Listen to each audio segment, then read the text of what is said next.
O dia em que eu cortei o cabelo da Verônica. Eu sou Orlando Costa, psicoterapeuta especialista em performance masculina. Se inscreva aqui no meu canal, ative os sininhos para as notificações. Me siga lá no Instagram no @orlando.gcosta. O dia em que eu cortei o cabelo da Verônica. Só para contextualizar para você, essa história é muito interessante. Eu devia ter por volta de uns 13 anos, mais ou menos. Eu devia estar ali na sétima ou oitava série do primeiro grau. E eu me lembro que tinha uma menina que eu achava ela linda, eu achava ela assim uma obra de arte, né? Ela era uma moça loira, bem clarinha, dos olhos verdes, um sorriso lindo, ela era carismática pra caramba, né? Super conhecida, popular lá no colégio. E ela estava na minha sala. E ela sentava na minha frente. E é claro que naquela altura do campeonato eu era só um adolescente, quase ali uma criança, né? Eu não tinha nenhum traquejo para conversar. Em que pese alguns meninos já se darem bem com as meninas, definitivamente não era nem de longe o meu caso, né? Eu era aquele menino assim que era mais tímido, que talvez era mais CDF, mais nerd, né? Porque eu precisava tirar notas boas para não chegar em casa e entrar no coro, né? Então tinha isso daí também. Então eu era aquele menino mais tímido, não era popular, não era bom nos esportes, né? Era bem mediano, como a maioria de nós é. Mas felizmente o ser humano é dotado de possibilidades e a gente pode adotar depois outros caminhos. Mas vamos voltar aí à questão da Verônica, né? A Verônica, em certa ocasião, ela estava sentada na minha frente e até hoje eu não entendo por que eu fiz esse movimento. Eu peguei uma tesoura e cortei um pedacinho do cabelo dela. E daí a Verônica percebeu, né? Ela passou a mão no cabelo, olhou para trás, me xingou, falou um monte, com razão, óbvio, né? Eu fui lá e cortei um pedacinho do cabelo dela. Bom, e depois isso passou, obviamente, né? E hoje, mais velho, né, com mais de 40 anos de idade, vendo alguns movimentos aí nas redes sociais, não significa necessariamente os movimentos, mas o comportamento de alguns seguidores, não todos, mas alguns seguidores, eu fico me perguntando, né, por que eu fiz aquilo? E a resposta que hoje me vem é que eu queria chamar a atenção dela. Eu gostaria que ela gostasse de mim. Eu gostaria que ela me desejasse. Eu gostaria que ela me visse. Veja, é importante entender que, para nós homens, obviamente as mulheres são um objeto de desejo. Ainda mais as mulheres que são bonitas, que chamam a atenção, não é?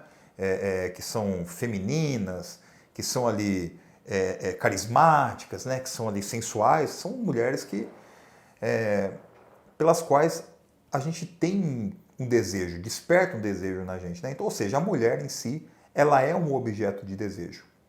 A questão é que alguns homens conseguem alcançar, tocar, abraçar, cheirar, beijar, penetrar esse objeto de desejo. Outros não conseguem. E não conseguem por N razões, né? Por exemplo, pode ser uma questão estética, pode ser uma questão que é comportamental, pode ser a situação em que o cara está.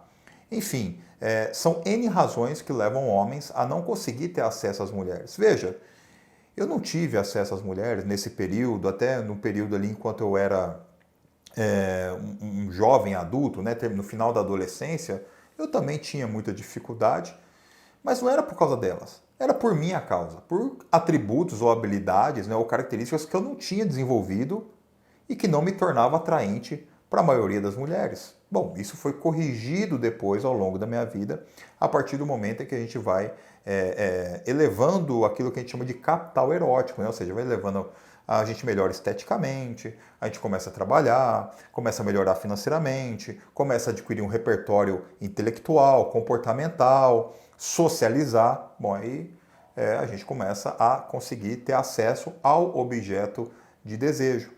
Mas na época eu não tinha e me sentia frustrado e não sabia como lidar com aquilo. E hoje eu vejo talvez esse movimento em muitos homens. Ou seja, eu vejo muitos homens bastante ressentidos, não com uma mulher em específico que aprontou com ele, porque eu também já fiquei muito pé da vida, chateado, frustrado, revoltado com uma ou outra mulher que me fez mal. Mas veja, não está na minha posição projetar isso em todo um gênero, projetar isso em todas as mulheres, porque eu também preciso entender que várias mulheres foram muito legais comigo. E eu, às vezes, até sacaneei com elas. Então, ora a gente é vítima, ora a gente é vilão. Mas o que eu estou chamando a atenção aqui é, muitas vezes esse ataque gratuito, não é? Essa raiva, essa frustração, esse ressentimento que toma conta do coração desse camarada, ele tem residência neste lugar, embora muitos não vão dizer, de não conseguir acessar o objeto de desejo. De não ser interessante o suficiente para acessar esse objeto de desejo. Aí o cidadão tem dois caminhos. Ou ele se revolta, ele cria mil teorias, ele cria mil conversas na cabeça dele, e você vai reparar que na narrativa dele, por mais robusta que possa parecer, por mais sofisticada que possa parecer, tem um sentimento ali. É carregada de um sentimento. E é o sentimento de não acessar, de não tocar, de não conseguir conquistar, seduzir. Isso fere, isso nos fere. Não ser vistos, não sermos desejados, nos fere em algum lugar. Então alguns homens vão ficar neste lamaçal de ressentimento,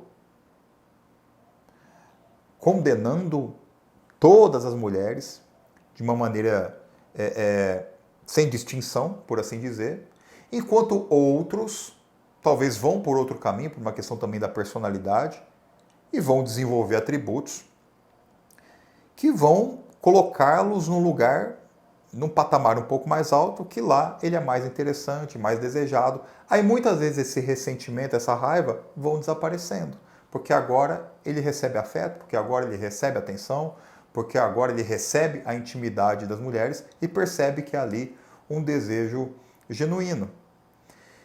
Então, quando eu cortei o cabelo da Verônica, na verdade, o que eu tinha era uma frustração que eu não entendia, porque era muito jovem, de não ser visto, de não estar ao alcance de chamar a atenção daquela mocinha, daquela menina, que eu achava tão linda, tão exuberante, né? Tão acima das outras.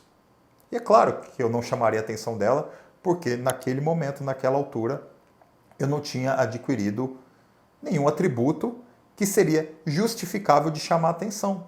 Muitas pessoas entendem que homens e mulheres, que o relacionamento, a atração entre homens e mulheres é uma espécie de caridade. Não, ela tem que gostar de mim porque eu só... Não, não tem. Ninguém tem que gostar da gente. No máximo a mãe e o pai gostam da gente do jeito que a gente é. O mundo não. Né? Se a gente não for interessante, nada vai acontecer.